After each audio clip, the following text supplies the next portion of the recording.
চলুন। কিন্তু জয়ন্তর আশঙ্কা সফল হলো না। আধ ঘন্টা কাটতে না কাটতেই কোথা থেকে আচমকা দেখা দিল একটা ছোট্ট কালো মূর্তি। তীরের মতন বাগানের ভিতর ছুটে এসেই সে বাড়ির ছায়ার ভিতরে কোথায় হারিয়ে গেল, ঠিক যেন একটা বানর। কয়েক মুহূর্ত কেটে গেল নীরবে।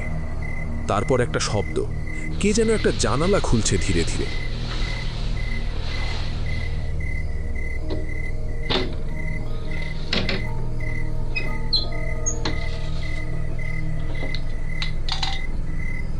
তারপর আবার সব চুপচাপ। এসো মানিক, আমরা জানলা নিচে গিয়ে দাঁড়িয়ে থাকি।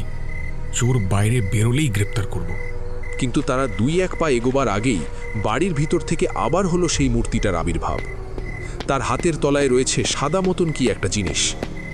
সে চারদিকটা একবার চটপট দেখে নিল। এখনকার নীরবতার ও নির্জনতায় বোধহয় আশ্বস্ত হলো।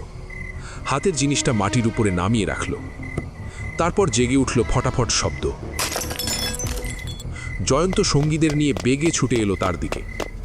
লোকটা তখন হেট হয়ে এমন একাগ্র মনে মাটির দিকে তাকিয়ে আছে যে কিছু বুঝতে পারলে না। তার পিঠের উপরে বাঘের মতন লাফিয়ে পড়ল জয়ন্ত।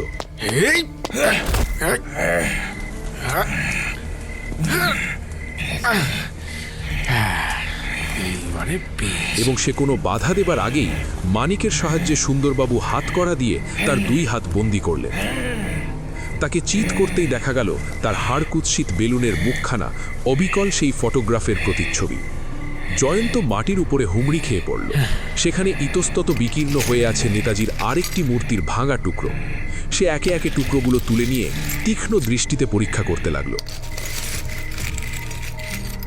এমন সময় বাড়ির ভিতরে জ্বলে উঠল আলো এবং দরজা খুলে বেরিয়ে বাগানের উপর এসে দাঁড়ালো